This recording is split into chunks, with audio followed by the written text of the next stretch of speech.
Hi, I'm Tom Marks with the Marks Law Firm in Orlando, Florida, and welcome to the Healthy Family Law Attorney. Today we have a special guest. We're going to be talking with Jason Rutland. Oh, Jason is the CEO of Premier Home Funding. He has a finance and economics degree from the University of Florida, which happens to be my alma mater. So, way to go, Jason. Jason's really focused on the importance of the credit score and how that helps clients or obtain mortgages. So he's been teaching about credit score improvement strategies to industry professionals for years. He started Premier Home Funding in 2004, and he specializes in helping business owners and couples going through a divorce. In the last few years, Jason has become an industry leader in funding complex marital separations and helping clients start their new financial lives cleanly, as he says. And that sounds to me to be in a healthy way. So, Jason wants to change the way the mortgage industry serves the client. And he believes that teaching how to pay off the loan as quickly as possible. And debt is a tool of home ownership, but it doesn't have to last forever. Welcome aboard, Jason. How are you doing? very good. Very good. That was great. I love that. Oh, yeah. I Informative. mean, you wrote it, so I tried to read it. Anyway, tell us a little bit about yourself. So something funny you might want to divorce me from right now. I did go to University of Florida, graduated there, went all 4 years, and I'm not a Gator fan. I'm a Tennessee fan that went to UF, so that's kind of different. Wow. Yeah. That is, I'll have to let that one go. Yeah. All right. So tell us a little bit about what does a mortgage lender do? Mortgage lender, we evaluate from a risk standpoint, how does the client fit for the loan we're trying to give? And are they a good fit for whether it's a $300,000 loan, $800,000 loan, or a $100,000 loan? Just are they a good fit for that? And can they, and are they likely to pay it back over the time frame? So, Okay. So we have a super hot real estate market right now. Tell us about it. so obviously during COVID, a lot of people have decided they've been home more, they've evaluated their current home and decided they wanted to move. There also aren't enough people putting homes on the market. So you have more buyers, less people bringing homes on the market, and we have a serious inventory shortage. So we're not necessarily doing more home sales. We just don't have enough homes for sale. So it's a very hot real estate market right now. Right. I've heard something like there's 11 buyers for every house for sale in Florida. Is that right? I don't know the stat on that. I do know a friend of mine that had a home in the market just last week and received 26 people walk through his home in the first 2 days and got 8 contracts over asking price. Wow, that's incredible. It's crazy. So obviously, I represent family law clients. Been doing it for 35 years, and it's a very common event. We got to figure out what to do with the house. So, is it better for the client to sell the house, stay in the house, buy out their spouse? What's best? What's best is what's best for them. What I like to do, being a child of parents who were divorced, is to help slow down the financial decision of all of this. Ultimately, there's a lot of changes going on. So we try to evaluate first, does it make sense for them to refinance and stay? Does it make sense for them to sell and go find another home and evaluate how much home can they afford? And then they've got to negotiate, and we help give them ideas on the numbers they're going to need. So negotiate with their spouse if they're selling or refinancing, what they have to do with the spouse. Okay, good.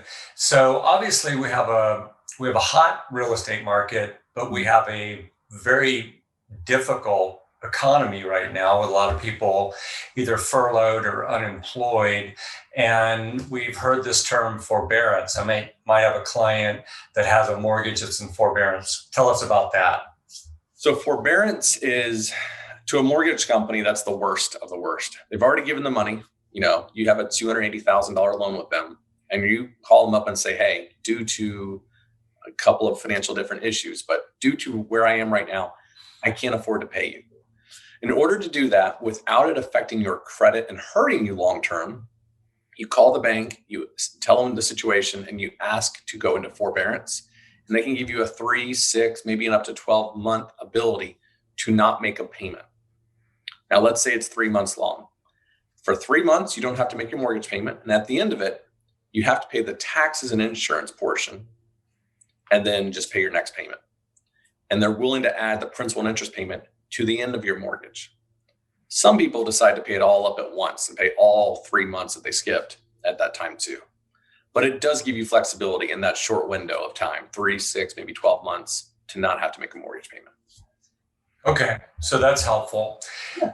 So how does the current hot real estate market differ from what happened back in 2008 through 2010, where we had a real estate market crash? Are we headed for more foreclosures? What's going to happen? I know I'm asking you to pull out your crystal ball here. Oh, no. Apparently that's not a good one. It's very different. Last time we were doing loans for people where they wouldn't have to prove income. They wouldn't have to prove their assets. They were borrowing more money than the house was even purchased for. They could buy a home for $200 and get a loan for $250,000. So the risk on the loans that we as an industry were offering was astronomical. So it was only a matter of time before home values stopped appreciating at 40% a year back then that, everything ran out.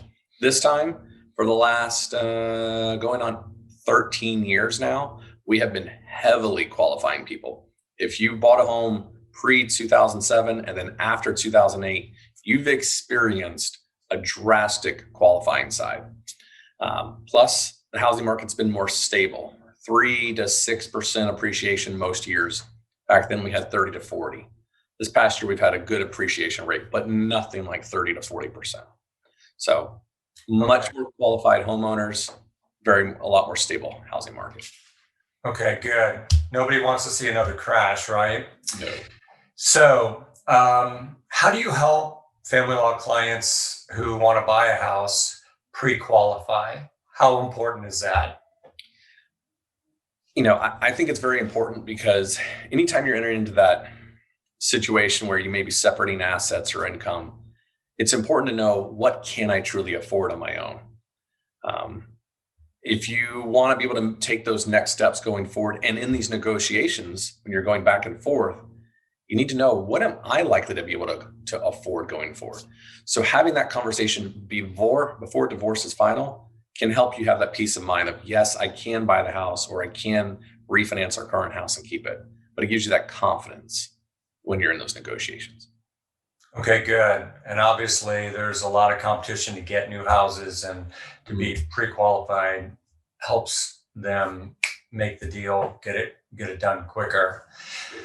All right. I know that you have a team that you not only help the buyer or somebody you're helping get a loan for, but you also help the family law attorney with your team. Tell us how that works. So we have a team of industry professionals that really understand the family law area, and it's a realtor, some title gentlemen, some other people on the homeowners insurance side, appraisers that we work with, and we can have these conversations so that if the client wants to know, if I want to stay and refinance, what does that look like? Or if I want to sell, what am I likely to be able to sell the home for? Are there any legal issues that I don't know that my spouse may have that could have liens on the property? So we even get into deferred maintenance that may cost you a lot of money here in the next 2 to 3 years, a new roof or air conditioner or something. So you can evaluate these costs if you're choosing to stay or sell. So. Yeah, I think that's super helpful, because if I've got a client and they're reaching to be able to get into a house with the rising prices the way they are, and then they find out afterwards they need a new roof or it needs to be replumbed or something, those unexpected expenses can be devastating. Very expensive quickly. Yes. Okay, final question. You ready? Yes. All right. What is a healthy tip you have for our audience? Can it be a financial healthy tip? It can be anything you want it to be. So this is something just from lots of years of experience. My clients that spend less than 20% of their gross income on their house, 1, pay their houses off faster, 2, put a lot more money in retirement, and 3, still live and have excellent vacations with kids that can do activities.